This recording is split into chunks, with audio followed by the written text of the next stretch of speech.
Welcome back, Cyber Unfiltered. Bob, hello, everybody. Hey.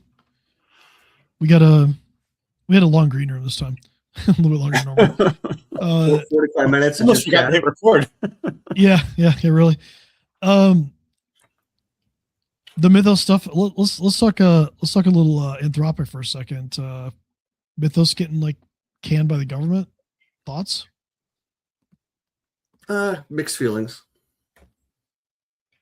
It sounded like there were some actual security concerns, but there always are. I did a little bit of it, a dive into it, and similar things could actually be done on ChatGPT and Gemini, and they didn't get banned. I think it comes back to. So it's scary. Yeah, I think it comes. I think it might come back a little bit to the whole Department of Defense things. The interesting part, though, is when they enacted the Export Control Reform Act, when they executed that, they basically banned Anthropic and a lot of Anthropic employees from using it, which is kind of entertaining because they have a lot of foreign nationals that work with inside of Anthropic developing the tool, and then they do that, and it's like, well, can they use it? Like, because they work for us. New tools, new problems. New gray areas. Yeah. So I know with the G7 that's going on right now, there's a lot of talk, and there's a lot of companies are scared because like if they adopt Anthropic models into what they're doing, and suddenly a government just shuts it down, they're screwed. So it kind of goes back to we need AI regulation done in Congress, and it needs to be applicable to everybody. And there needs to be a process, because the idea of embedding a tool into your operations and just losing it in a day, I mean, that can destroy an economy. Yeah, right. You don't just overnight decide that, hey, we're going to ban it today. Right. There needs to be a process. It needs to be a law. It needs to be established in Congress, and there needs to be I would love for them to set up experts to look at the models, test the models, and then just report back. Right? Set up, get people that are AI experts from universities and things like that, and that are in the industry, have them make their own opinions on it, and maybe a model has to wait 30 days before getting released. But then is 30 days even enough? Is 30 days even enough time for them to really put it through appropriate testing to really understand what's going on? Because there's been holes in software forever, and sure, but I mean, if it's better. I'd say it's better than zero, though. Yeah. Oh yeah, absolutely. You got to start somewhere. But I agree, it's probably not enough. It's a fine line. I was gonna say it's a fine line between stifling innovation and safety. Sure. Right. And if you want to go one step further, if you start looking at some of the laws that are coming out around social media, you saw that Australia had banned social media under 16 years of age. It looks like the UK just passed a law to do that too. How long before that's cascading throughout the world, to where social media literally they have to age gate, and they can't give social media to people under 16? I don't hate that. That's okay. On that same note, did you see the UK also is banning the sale of any tobacco products going forward to anyone that's 17, 18 or younger, or younger right now? So, and next year it moves up to 19. So basically, anyone born between whatever the date was is banned from purchasing tobacco products forever. Don't hate that either, but that's an opinion. Yeah, I don't hate it either, but I'm just saying and it's not like you can't do it. They're just saying you can't buy it. Yeah. So it's a regulation. Slow it down. Pushing out. Oh, so you'll phase it out over this is decade. That's a decades phase. That's a multiple decades phase out. Don't get me wrong. I am a freedom of choice kind of person, but young people are idiots. I think of myself at 18, and I was a freaking idiot. So Well, I don't hate this. I think the key here is, I think the key with all of this, and the point talking about social media, AI, tobacco even, is you need some regulation. You need smart regulation. And for something that's like such an early industry, a lot of people don't use AI to the fullest extent, and they won't. And a lot of this is for early adopters, things like that. But like, we need regulation, and everybody has to know the rules. When nobody knows the rules, it's chaos. Mm-hmm. And right now, it's chaos. Look at Apple. Apple's a good example. They are going to have for iOS 27 coming out this year, they're going to have a local model. It's called a SLM, or a small language model, on the phone. So Siri is actually not going to suck, allegedly. And then it'll use the custom Gemini. It'll use the custom Gemini to go out to the internet and stuff like that. They're not implementing that in the EU, because the EU put regulation in saying that, hey, if you do that, you have to open up other providers to doing the same thing. I don't like that regulation. That's too far. Which maybe it's too far, maybe it's not. They want freedom of choice in the EU, and I kind of understand that. But like, we want to make sure that we're being smart about it. And I know people are going to argue the government's not good at this. I get that, but you still need some rules of how the game is played to protect the masses. Mm-hmm. And even 30 days, even if you say 30 days is long enough, if we go 60, 90, the problem is you stifle innovation. And the problem with that also is there's no guarantee at 60 days you're going to find it, 90 days you're going to find it. I mean, look, we're finding vulnerabilities that are 20 years old. So you find vulnerabilities that are 10 years old, 20 years old. Like, so they could have tested for 10 years and it would never found it. Sure, exactly. Yeah. So we just got to, but we got to have something. Well, and I think your analogy of just saying we got to know how the game is played. Everyone needs to know what set of rules we're playing by. You know, I was playing Uno with my kids the other day. Yep. And they make up rules. Like, they have like, I don't know. They have rules I've never heard of. And I'm sitting there with my wife and we're like, that is some bullshit. You made that up. But apparently that's how all the kids play. Point is, it's hard to play a game or run a business in an environment where you're playing by different sets of rules, and not everybody understands the process and what you can and can't do. So, and rules can be changed, but they need to be agreed upon. Or you find out a regulation, some new government regulations are coming out that no one even heard about, and say, "Oh, next week you got a problem."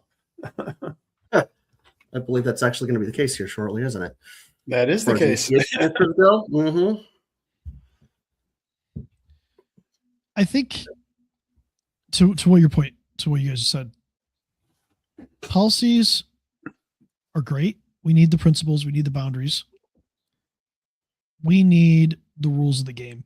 And then we need the procedures of how you play the game. That's as simple as it gets. It works. It works for business. It works for cybersecurity. It works for regulation. You just got to be smart about it. But you don't want to stifle the business. And you don't want to stifle like innovation. So we'll see. I don't think the social media thing is going to go too far here. I think there's too many people, although there are states suing places for social media. So we'll see. But I do think there needs to be, I do think there needs to be regulation around social media and age. And I think there needs to be to protect younger people. And I don't think the onus is always on the parents, because kids they will find a way. So the platforms, industry, and I can't keep up with them. It's impressive. The platforms need to be held responsible as well, right? So, and if you don't agree with that, cool. Let us know. Comment down below. Give us your opinion, because obviously this is just our opinions. So you're free to disagree with us. But our lead story for this week, which is the first time I ever said that, was kind of funny. Breaking news. It's not really breaking news, but like, it's a lead story. It's called the Silent Ransom Group. We're just going to say SRG from now on. It's a little bit easier. There was a funnier name for it called Chatty Spider, but we'll stick with SRG. Everybody worries about ransomware, right? They're going to crypt my files, or they worry about getting their email compromised, things like that. What about if they don't do any of that? What if they just use legitimate tools to steal your data and then hit you with a ransom? And if you don't pay it, they go to your customers. Old school ransom. Yeah, straight up old school. But The bigger, I guess, differentiator here is how they do it. Some of his phone calls, posing as IT, trying to get people to actually load a legitimate tool on their computer that wouldn't be stopped by any kind of antivirus or any kind of EDR, endpoint detection response, because it's a legitimate tool. And then they go from there and they use legitimate tools to steal the data. Or if that doesn't work, they hire somebody to come in and pose as IT and just plug a USB device into one of your computers. Mm-hmm. So I think this is why the green room was so long. We were kind of talking about how old tricks are the best tricks sometimes. And we have all these new, protections and EDR and SOCs and things like that, but you can't lose sight of, just old school. And that's kind of hard sometimes because we keep adding layers, but the old layers are still important. These guys still need to use these tools for to run the business. So it's it's unusual activity that has to be watched for, things like that. And we just saw with a client that came along where it wasn't from this group, but same idea is that their web guy had a website that was misconfigured and allowed the bad guys to download all the data. Same instance. None of the tools found anything because the website did what the website does. Mm-hmm. Configuration issues are one of the biggest things that people see. Example would be, look at the S3 buckets from Amazon. If you screw up the configuration, you can make it public. We've seen that a lot. Yeah. Same thing to what Bob just said. Anybody that can publicly find that address can just go there and take all the data. I think the interesting things about these guys is they've only been around since 22. But the physical infiltration tactic is brand new. It just started last year. So they're adapting to the environment. They realize that we're putting more tools in place. We're putting more controls in place to stop them from doing what they want. But if they can walk in and they can get physical access to a device, game over. Mm-hmm. It's back to a people issue, a control. People are letting people walk in the front door and they look legit. It's like, oh, here's the server room, go at it. And if I show up and say I'm here to make your internet run faster, most people let them in. Mm-hmm. The FBI actually put a flash warning out about this, and this is how it historically how it started. An SRG actor would send a phishing email, purportedly to charge a small subscription fee to gain access to the victim's networks. To cancel the fake subscription, the victim was instructed to call the threat actor, who then emailed the victim a link to download remote access software. That's how they used to work. Now they use the social engineering scheme to pose as an employee from the IT's from the victim's IT department. They either directly call or send a phishing email to urge employees to call the SRG actor posing as IT. While on the phone, they direct the employee to grant access to a remote desktop session. If that attempt fails, they send a threat actor to the victim's location to gain access. That's the physical pose as IT, to insert a storage device into the victim's computer. In this scheme, the threat actor tells the victim they need to image the device or create a backup file to address the potential impacts from the phishing email. So they reference the email that was sent while going on site and telling them they got a backup. And you know what? That makes perfect sense to a user. It does. Perfect sense. It does. Yep.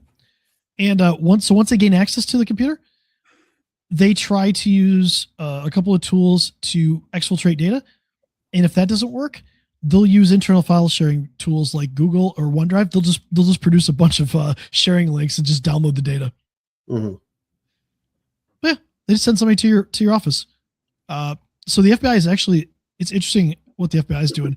They're actually asking people for a copy of the ransom note, the phone number and email accounts used by the threat actor, transcripts of communications if you have it, the original callback message or phishing email, cryptocurrency wallet information, and actually any video information you have of the IT people or the individuals posing as IT.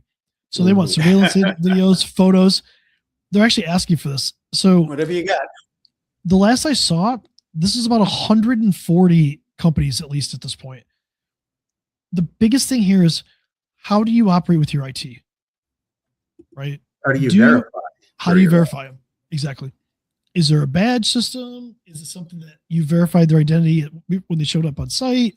That you scheduled it yourself and your identity was verified to make sure you're actually calling the right people? Like, how did that work? So my question to you is, Matt, let's go with you. You said old school tactics work, right? When you hear this, what's your gut reaction when you first heard this? It reminded me of the old days of reading about Kevin Mitnick, where he would call and just look. We've all met him. He's a very outgoing, fun person to talk to, and he used that skill when he called the front desk, and he used that to get to the next level and the next level, and the next thing you knew, he's in your phone system, making all the long distance calls he wants to. And it was the very, very, very early days of hacking, and it was mainly social engineering, and that's their entry point here. RIP, by the way, for him. What's that? So, RIP for him. Mm-hmm. Yeah, so, I know. I liked him. He yeah. And to be clear, for those that don't know who Kevin Mitnick is, he was a pretty young guy when he did this. He was really turned on by learning how things work and things like that. And he wasn't necessarily trying to be malicious. And he ended up being one of the good guys long term, who literally helped train people like us on how to prevent what he used to do. And he passed away, unfortunately, a few years ago. Yep. I love that. I want to ask you guys a question. You guys haven't seen this yet. What do you think the ransom was? Let's move on to this. What do you think the ransom was for once they steal all your data? I have no idea, because I feel like I'd look at the data first if I were them and value. Remember, law firms are their main target right now. Financial firms in the past, but law firms are their main target right now. Where do you think the ransom starts? Then I'm going with $1 million. It's going starting at $1 million. Yep. Starts at $1 million, goes to about $8 million per victim. And it's all negotiable. Yeah. They have about 140 firms, 38 are law firms. So Bob, for the business owners are thinking, well, I'm not a law firm.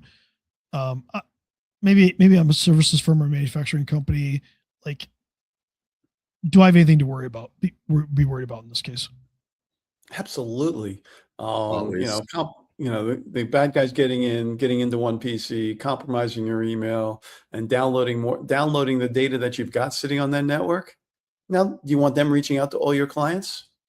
What kind of contractual obligations do you have to protect the data, and what kind of notification requirements do you have both with the state and with the clients that their data has been compromised? It's crazy. And it goes back to that old school thing. If the bad guys get physical access to anything, you're going to lose it. Mm-hmm. Their target, like you said, has mostly been law and like financial services. Manufacturing hasn't been hit with this, but I did have a manufacturer hit with another attack where they were using Teams to try to get people to install remote access software. So this isn't the only group using this tactic. It's something that if they find their success, guess what? People are going to mimic it. Yeah. And I think the biggest takeaway is they're not really using hacking tools in this case. Teams is something you can share your screen on and take control over, and most businesses use to some extent. So they're using your tools basically. And how many companies that we deal with are, when you go into a prospect, how many people actually know what software is installed in their computers and what should be blocked? That know the whole picture? Zero that I have ever seen. None, not one. So I was at an event the other day, and a woman comes up to me and goes, "Oh, I don't have a problem, right? I don't. If my computer's not on the internet, I'm okay." And what she really was saying was, if I don't have Chrome or Internet Explorer open, my computer's not on the internet, right? None of the software you have installed is talking to the internet, right? Nothing. She had no clue. She literally thought that as long as she didn't have Chrome open, her computer wasn't on the internet. But Chrome is the internet. That's it. It's back to that AOL dial-up mentality. I don't say that to insult the average user, but it does make us giggle a little bit, because it's back to, in the old days, it was Internet Explorer was the internet and AOL was the internet. So I keep coming back to like old tricks are the best tricks. It's old habits. Yeah. My mom still thinks AOL is the internet. Where you ask an expert? So let's talk about this. How do you combat as a business? How do you combat this physical infiltration? Right. So know your people, train your people, and train your people to question things if someone's coming in the door. If you don't know that person, if they don't have a badge, badges can be made, but validate and make sure that if the IT guy's coming in, that it's scheduled. And know your vendors. Absolutely. You should know the name of the person coming on site. You should know what company they're from, and they should be able to prove who they are, right? But we've seen that before. People just walk in, they just act like they own the place, and they can walk around and do whatever they want. So yeah, and even the guys the guys that do windshield repair, they send out a tech, but that email and text message has a photo of the guy that's coming. Yeah, I like that. When companies do that. Cool. I'll take this one step further. You could test this really easy. Have somebody that you know or somebody that most of your staff doesn't know, and just have them come in and say, I'm from IT, I need to update your machine. See how many people let them plug something in. Yeah. This is a re-education thing at that point, right? You go in there and you can then re-educate them and say, hey, guys, we can't just let people, this is the process for how we validate people coming in. And then go through that process. But yeah, it's really easy to test. Then we can kind of see where you're at. So I think it's almost worth hiring somebody for a day to go do that. Yeah, no, it really is. That's our next business venture, guys. We're just gonna send random people into businesses for them for X amount and see what we can get away with. No, but in all seriousness, it's like secret shopping, and secret shopping is a business service. Those secret shop Macy's gyms make sure employees are checking them out right, giving the right specials, things like that, and report back. This is the same thing, but at a business to business level. I like it. Yeah, so let's set the playbook. Let's finish up with the playbook. Number one, establish an IT identity verification protocol. Right, you should have a protocol how to identify somebody. Not even just IT. How about just vendors in general? You should have a way to do that. You should have a visitor protocol for your company. Does a visitor get escorted throughout the building? Like, whether they claim to be from IT or for the phone company or copier or whatever. Because the person might not even say they're from IT. What if they say they're here for the printer? Mm-hmm. Right? So they should be able, they should show ID. You should have the visit confirmed by a manager. You should have some sort of thing. And next, we got to get USB port control under wraps. There's no reason why in 2026, somebody should be able to randomly plug a USB storage device into your computer and have it work. Mm-hmm. That should be controlled. We said awareness training, right? Train your staff. Train them to recognize things like this. So when you hear a story like this, go back to your staff and train them and say, hey, look, this is something I heard about. We got to make sure that we have these protocols in place. And see if you, and if you're really advanced, if you're really got a good IT company or cybersecurity company, they should be able to block or detect legitimate tools that they're legitimate tools, but they're not tools that should be installed in your network, like AnyDesk or SplashTop or other remote tools. I'm not picking on them. They're just examples. They should be flagged or blocked from being installed if they don't fit what you're using today. So there's a little bit of a playbook about that. You guys got any parting advice? Just know who's coming in your doors, really, guys, and don't be afraid to question into your environment, because it's a safety thing now too.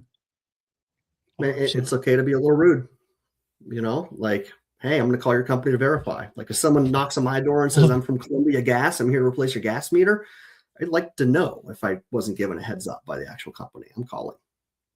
That's fair. And don't call the number on the business card that the guy just handed you. Yeah. Find that number elsewhere on your bill. There you go. Yeah. Look at your bill. Yeah. Look at your bill. Go to your vendor's website.